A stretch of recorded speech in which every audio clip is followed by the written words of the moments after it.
Swapnil live सुरू केलं तू. वंचित बहुजन आघाडीच्या आजच्या या पत्रकार परिषदेमध्ये उपस्थित असलेल्या सर्व पत्रकार बंधू भगिनींचं मी हार्दिक स्वागत करतो. आजच्या या पत्रकार परिषदेला पक्षाचे राष्ट्रीय अध्यक्ष ॲडव्होकेट बाळासाहेब आंबेडकर हे संबोधित करणार आहेत. तसेच पत्रकार परिषदेला पक्षाच्या प्रदेशाध्यक्ष रेखाताई ठाकूर याही उपस्थित आहेत. मी बाळासाहेबांना अशी विनंती करतो की त्यांनी माध्यमांना संबोधित करावं. डॉक्टर बाबा साहब अम्बेडकर ने 1954 में इस देश को आगाह किया था कि चाइना इज़ एक्सपांशनिस्ट. अगर हम लोग अपने आप को डिफेंस करने की स्थिति में नहीं आए तो China will attack us very fast. बाबा साहब का वो जो कहना था गवर्नमेंट ऑफ इंडिया ने माना नहीं, और जो नतीजा था वो मेरे ख्याल से हम सबके सामने है. आज वैसे ही परिस्थिति देश के सामने है. एक तरफ कनाडा, यूएस, इंडिया इनकी कशमकश चल रही है, और दूसरी तरफ इज़राइल और पैलेस्टाइन जो है,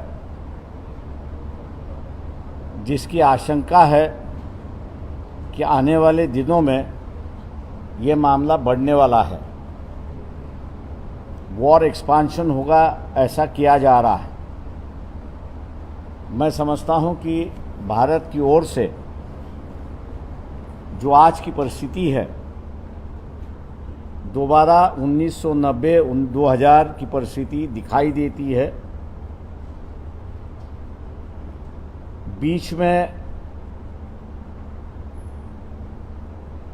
जो बम ब्लास्ट का मामला होता था या किसी को गोलियां मारी जाती थी, वो रुक गया था. पिछले दिनों से ये दोबारा शुरुआत हुआ है, और बाबा सिद्दीकी की खुलेआम कत्ल गई है, ऐसी एक परिस्थिति है. हत्या की गई, ऐसी एक परिस्थिति है. इस परिस्थिति को देखते हुए कुछ पिछला इतिहास भी हम लोग को देखना जरूरी है, कि जो इस प्रेस कॉन्फ्रेंस के माध्यम से मैं सामने लाना चाहता हूँ. ये 89-80 की बात है. कोई ये कहेगा कि इलेक्शन है और इलेक्शन के बीच में आप इस मामले को उठा रहे हो. मैं इस बात को जानता हूं कि इलेक्शन है और इसीलिए मैं इसको उठा रहा हूं, क्योंकि आने वाले 5 साल के अंदर जो सरकार बनेगी, उस सरकार में ये जो परिस्थिति देखी जाती है, उसको ध्यान में रखते हुए वोटिंग होना चाहिए, ऐसा मैं मानता हूं. यहाँ पर परिस्थिति ऐसी है कि 88-91 में महाराष्ट्र के जो मुख्यमंत्री है सम्माननीय शरद पवार जी थे. इनका बीच का एक दौरा है जहाँ से वो भारत से लंदन गए, लंदन से कैलिफोर्निया गए, कैलिफोर्निया में 2 दिन रहे. उनकी मीटिंग किसके साथ हुई, इसका खुलासा उन्होंने करना चाहिए. दूसरा जो है, कैलिफोर्निया में रहने के बाद वो लंदन दोबारा आए, 2 दिन के लिए लंदन रुके, और लंदन के बाद वो दुबई आए, और दुबई में जो है उनकी दाऊद इब्राहिम के साथ में एयरपोर्ट पे ही मुलाकात हुई. सोने से माला उनको पहनाई गई वहाँ पर, और शाम के ही फ्लाइट से वो लंदन दोबारा लौट आए. 2 दिन के बाद वो दोबारा इंडिया आए, ऐसी एक परिस्थिति है. मुख्यमंत्री होने के नाते सेंट्रल गवर्नमेंट से इजाज़त के बिना कोई भी मुख्यमंत्री टूर नहीं कर सकता है. केंद्र सरकार से हम पूछना चाहते हैं, क्या उस वक्त की सरकार ने इस टूर को मान्यता दी थी? दूसरी बात यह है कि जो कैलिफोर्निया की मीटिंग थी और दाऊद इब्राहिम के साथ की जो बैठक थी, क्या इसको भी सरकार ने सैंक्शन दिया था, मान्यता दी थी?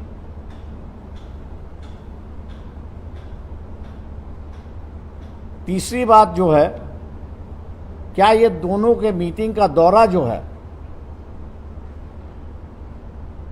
मुख्यमंत्री के नाते सेंट्रल गवर्नमेंट को सबमिट किया गया था? चौथी बात यह है कि इस बात को दबाया गया था, इसका खुलासा जो है वो सेंट्रल गवर्नमेंट से होना चाहिए, ऐसा मैं मान के चलता हूं। लोग इसको कहेंगे कि ये पुरानी बातें हैं, ये बात सही है, लेकिन जिस इलाके में पैलेस्टाइन और इजराइल का झगड़ा चल रहा है, केंद्र सरकार अंदर से इजराइल की तरफ है, बाहर से पैलेस्टाइन की तरफ है, ऐसी एक परिस्थिति है कि जिसका गुस्सा भारतीयों में है, ऐसी एक परिस्थिति है।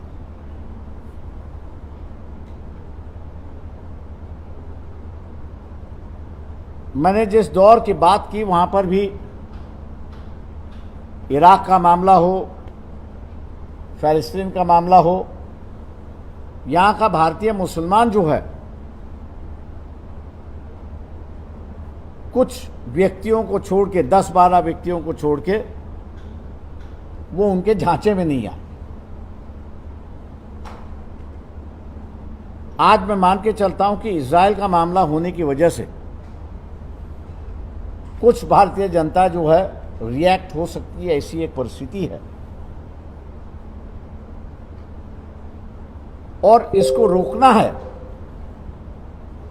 तो ये जो दोबारा कॉन्ट्रैक्ट किलिंग की व्यवस्था महाराष्ट्र में शुरुआत हो चुकी है,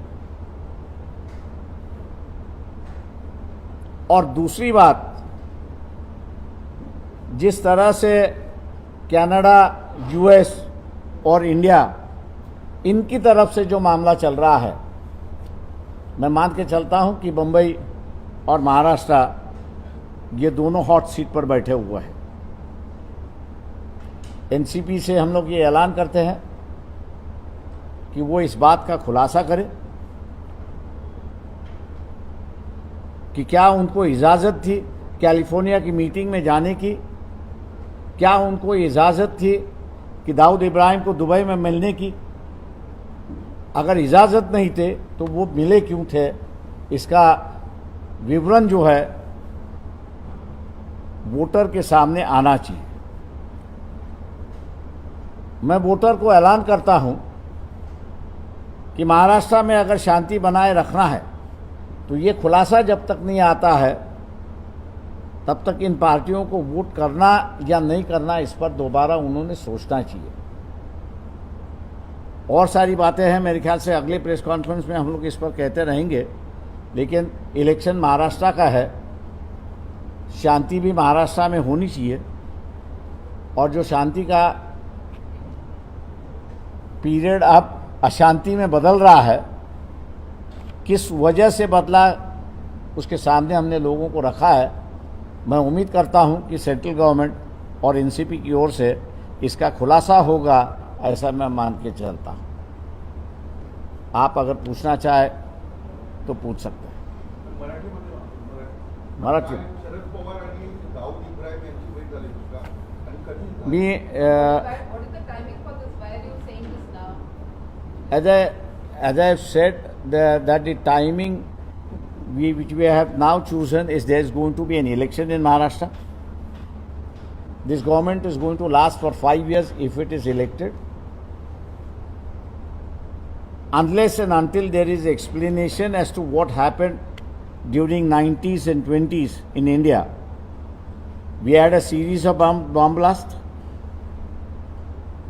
We had a series of individuals being finished off. If we don't want that thing to happen again, that is one part. And second part, there's apprehension within the intelligence agency that if the war between Israel, Palestine, Hezbollah, Syria, Lebanon and Iran, if it expands, it will have repercussions on India. Those repercussions, I think so, need to be halted, and we need to have a proper government who doesn't have connections with all these elements.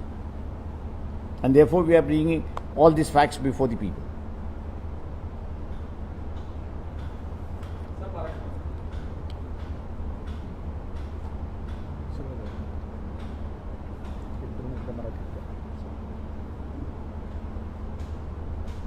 Nineteen 88 ते 1991 मध्ये शरद पवार हे असणारे महाराष्ट्राचे मुख्यमंत्री होते. या दरम्यान शरद पवार यांनी ऑफिशियल टूर म्हणून ते गेले होते. त्यांचा दौरा असा होता की भारतातून लंडन, तिथे थांबले. लंडनमधनं ते असताना कॅलिफोर्नियाला गेले. कॅलिफोर्नियाला 2 दिवस थांबले. कॅलिफोर्नियामध्ये त्यांनी असणारा बैठक केली. बैठकीतून ते असणारे पुन्हा लंडनला आले. 2 दिवस थांबले. लंडनवरनं पुन्हा ते असणारा दुबईला गेले. दुबईला त्यांची असणारी भेट ही दाऊद इब्राहिम बरोबर झाली. सोन्याचा हार त्यांना त्या ठिकाणी घालण्यात आला आणि ते पुन्हा लंडनला आले. 2 दिवस थांबले आणि लंडनवरनं पुन्हा भारतामध्ये आले. मुख्यमंत्री असल्यामुळे सेंट्रल गव्हर्नमेंटचं सँक्शन असल्याशिवाय दौऱ्यावरती जाता येत नाही. किंवा सेंट्रल गव्हर्नमेंटने कॅलिफोर्नियाच्या बैठकीला उपस्थित राहण्याची परमिशन दिली होती का, हा प्रश्न उपस्थित राहतो.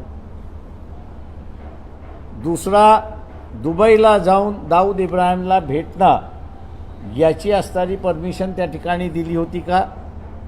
समजा ह्या दोन्ही बैठकीचा परमिशन दिली असेल तर मग त्या बैठकींमधला असणारा अहवाल हा सेंट्रल गव्हर्नमेंटला सबमिट करण्यात आला का, आणि तो सबमिट करण्यात आला नसेल तर मग असणारा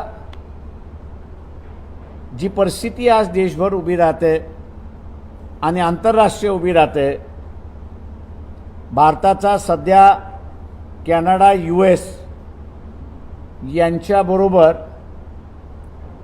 प्रचंड मोठा असणारा वाद चाललाय, अशी असणारी परिस्थिती आहे. अमेरिका असं म्हणते की तुम्ही आमच्या भूमीवरती येऊन कोणाला तरी मारले, अशी असणारी परिस्थिती आहे. अमेरिकेबरोबरचे संबंध आपले बिघडत चाललेत, अशी परिस्थिती आहे.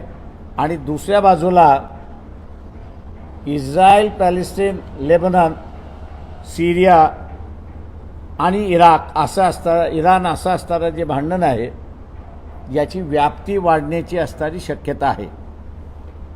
भारतातल्या इंटेलिजन्स डिपार्टमेंट जे आहे ते चिंतित आहे की हे जर वाढलं तर इथल्या असणाऱ्या भारतीयांवरती फार मोठा परिणाम होणार, अशी असणारी परिस्थिती आहे. या परिणाम जे होणार आहेत भारतावरती ते थांबवायचे असेल तर मला वाटतं पुन्हा आपल्याला ह्या घटनांना रिव्हिजिट करावं लागेल. त्याचे अहवाल काय आले ते आपल्याला असणारा बघावं लागतील आणि त्यानंतरचा असणारा प्रश्न आहे. ही व्हिजिट लंडनची सँक्शन असेल पण त्या 2 बैठकीच्या सँक्शन नसतील तर मग NCPने खुलासा केला पाहिजे की त्या बैठकीमध्ये कुठली बैठक होती, कशासाठी होती, का भेटी झाल्या होत्या.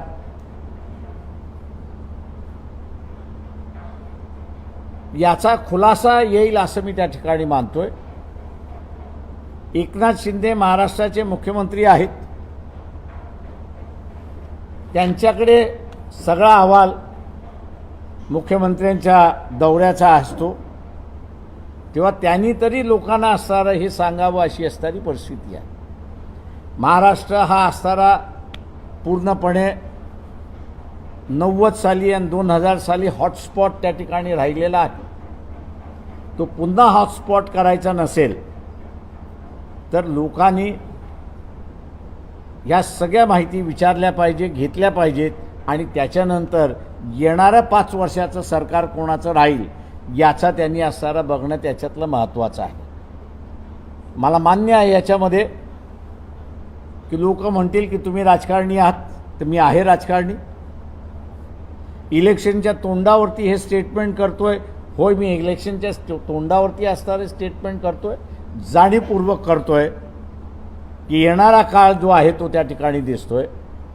माझ्या आजोबांना सेंट्रल गव्हर्नमेंटने 54 साली सिरियसली घेतलं नाही आणि 62चं युद्ध झालं. आज जे असताना थोडंफार आम्हाला जे काही कळतं आहे, पक्ष म्हणून आम्हाला जे काही ॲनालिसिस आमचं येतं आहे त्या ह्याच्यामध्ये येणारा काळ हा कठीण काळ राहणार आहे आणि ह्या कठीण काळामध्ये योग्य माणसं महाराष्ट्राच्या सत्तेवरती बसली तर त्या कठीण काळाला सुद्धा तोंड देता येईल.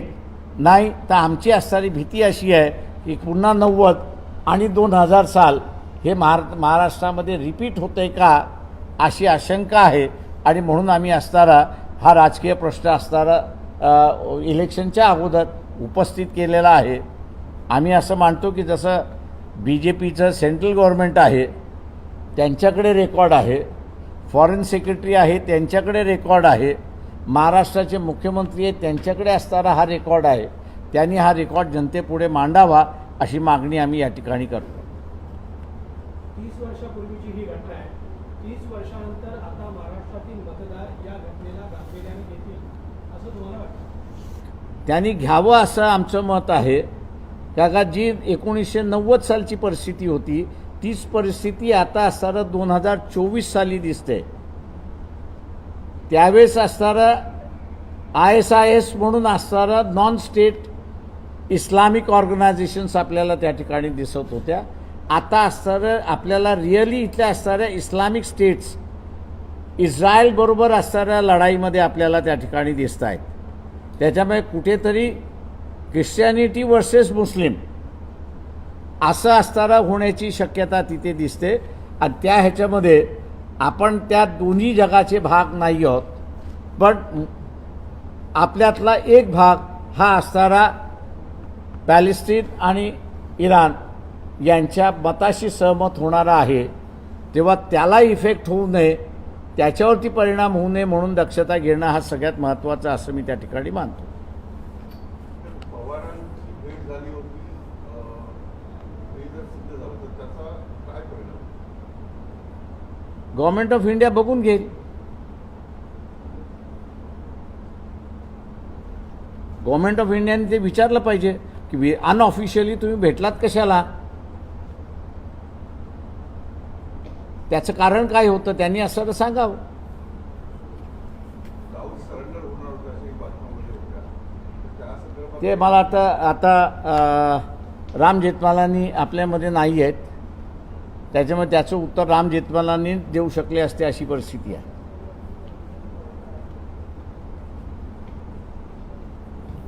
Sir, before in 90s it was Dawood, and right now it's Lawrence Vishnu. So how you exactly look into the entire? Is this a smoke screen?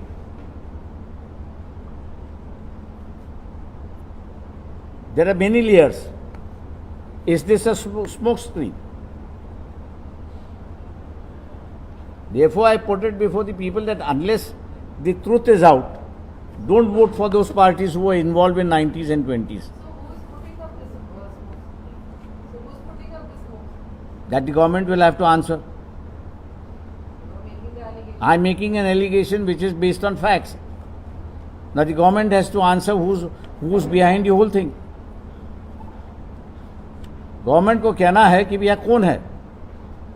आज जो थियोरी आ रही है बेचारे की, इट्स अ प्रॉपर्टी मैटर. अब property के लिए कोई किसी का खून नहीं करता है.